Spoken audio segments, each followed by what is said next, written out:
This is Act 1. It's called The Burden of Art. The burden of art is that no part of the soul is immune to a critical arrow, each tip of its arrowhead dipped in self-defeating poison. It enters the system without prejudice nor sense of jurisdiction, and wholly attacks any confidence you have attempted to build.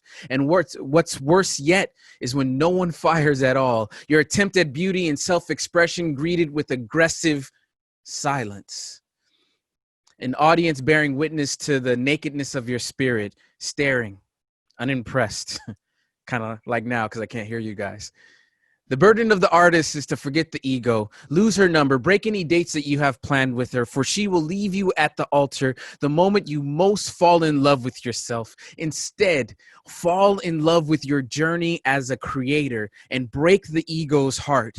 Burn all the selfies she sent you. You'll thank me for it later. Everybody wants to know what the light is like, what the light is like, what the light is like. Everybody wants to know what the light is like. It's like waking up in the morning after a long, long rest. It's like doing what you love when you at your absolute best. See, I may not have known the light myself, but I heard it manifest in the resurrection of a love that's been putting down the rest. I say, hold me like the rivers, hold bodies and dreams into the sea. Yeah, we are the forgotten people, or have the people forgotten me? Yeah, I kiss my mother with the same dirty mouth that I scream, I want to be free. Yeah, and then I realize I'm still naive inside and I don't know what that means. Yeah. See, I kiss my mother with the same dirty mouth that I scream, I need to be free. Yeah. And then I realize I'm still naive inside. I don't know what that means. Yeah. Act 2. Don't count me out. We are our own beautiful, and we're our own obstacle, right? We're like the bastard children of Marilyn Monroe and Miles Davis. Someone forgot to tell our parents there's no need to go outside for amazing. We are our own incredible.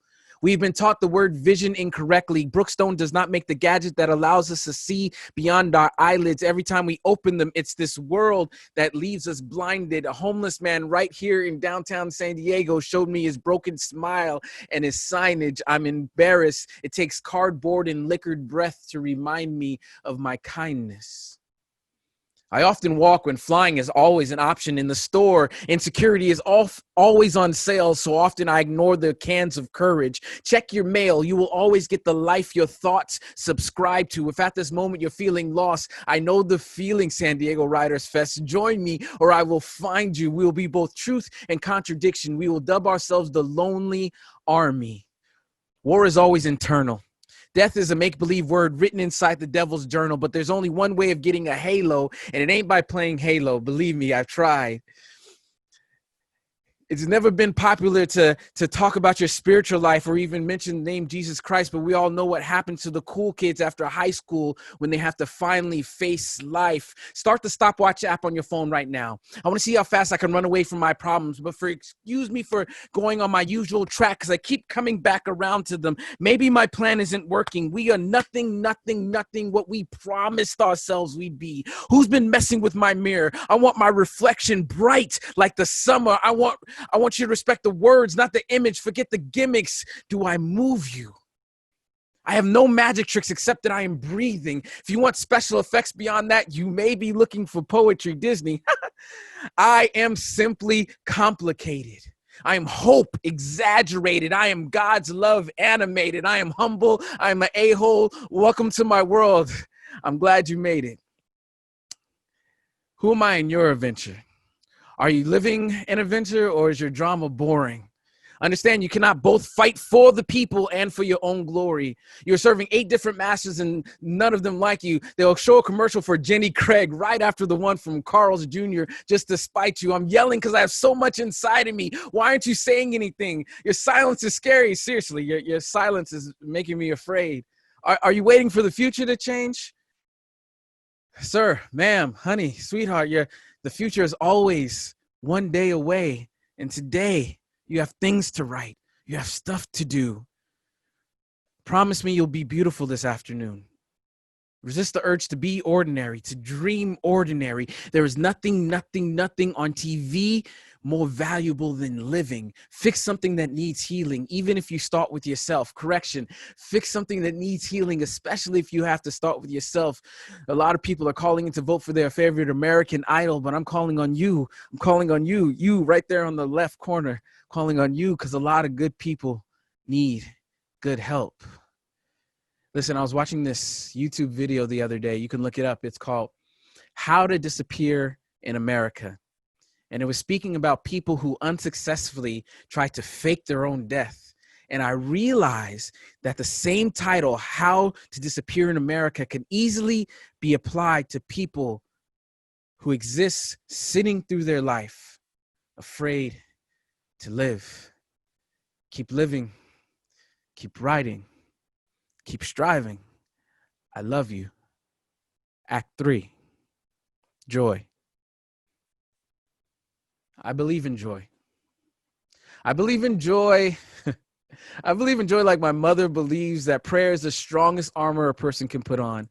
Like my son believes that I am literally the strongest human being on this planet. I never correct him. Like my wife believes strongly that there are always chores that can be done, even on a Sunday. I believe joy is inherent but easy to unlearn. I believe joy is inherent but unrecognizable on an Instagram lineup. I believe joy is inherently a part of us but gets diluted when we make choices that keep us isolated, apart from us. I believe joy is analog and not digital. It is all natural and not manufactured. And this is more of an opinion than a belief, but based on what I've seen in the news lately, I kind of believe joy doesn't visit Florida very much. I'm just saying. I believe true joy is about mastering perspective. It is believing that everything, I'm talking everything, is eventually and evidently for your benefit, especially the pain.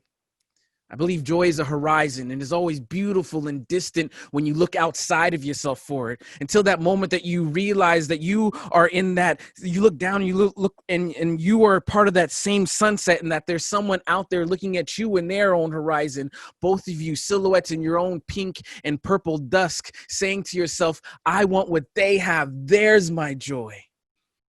I believe that collectively, we all have this Gotham complex and are waiting for someone to save us. But that's just not where joy lives. You can ask my son. He'll tell you, I know Batman personally, and Batman told me that the joy is in the rescuing, in the serving. Do not be ashamed to find happiness in that. I mean, the giving of the gift is always great. You guys can give me gifts anytime you want. I'll give you my email after this. But if I'm being truly honest, I'm most happy when I am giving my gifts, when I'm serving, just like right now. That's just how we're built. I mean, that's why they call kids God's gift. Let's face it, the children are the most whiniest, clingiest, most destructive things on this planet, but we love them anyway. And that's even before puberty, before, when they're still cute, but we love them anyway because all we could do is give into them, pour onto them. Ironically, by placing the focus away from yourself, joy is poured within. I don't know how that works exactly. It may be magic, but I believe in magic. I believe in joy. I believe I wrote this poem because I desperately needed to hear it, because I keep looking for joy in all the places I know it will not be. Curse you, Roscoe's Chicken and Waffles. I believe that I was meant to be here, and that all of you are a part of my journey. So here we are, silhouettes in our own pink and purple dusk. And maybe for some of you, your sky is bright yellowish blue, and for others, you are right in the middle of your life's afternoon. And far in the distance are the people and the successes that you covet. And in between that, what you want so desperately and where you are now, in between that is the reason why you were put on this earth. In between that are the people that you were meant to serve. Before you walk into your horizon, do not forget to look in the dust and the dirt, in the corners where the light cannot quite reach. Believe it or not, there is where you're going to find your joy, right here in the communities, just waiting for you to be open to serving them. What, isn't it amazing that joy was never really out there? It was always, always closer than you can ever imagine. Thank you, guys. It's been a pleasure being here with you.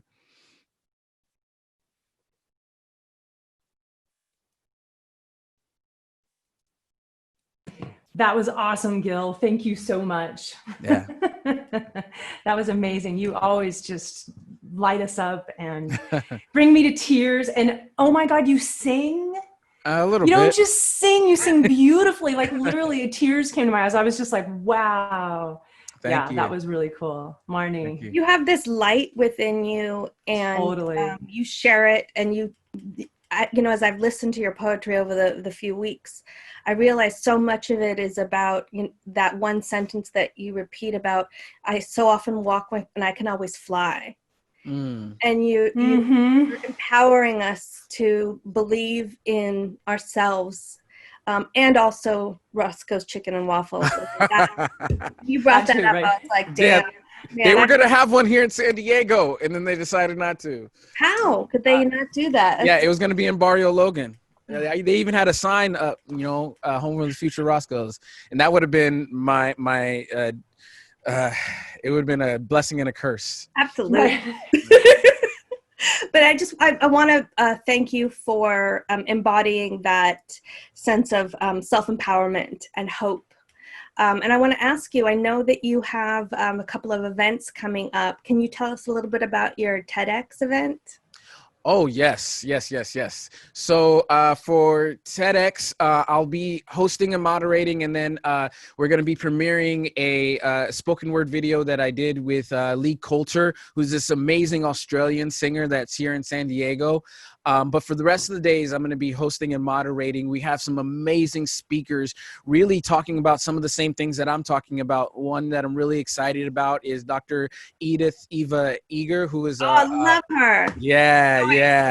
She has a book called The Choice, which is changing my life. If you guys get a chance, she wrote this book and this is one of the big inspirations for me. She wrote this book when she was 90. She's like 92 now. And Oprah said it's changed her life. She got interviewed by her. It's just amazing. And I get to interview her, which I'm very excited about. Cool. And some other amazing people. So it's August 10th through 13th. Tickets are really cheap. They're only $20.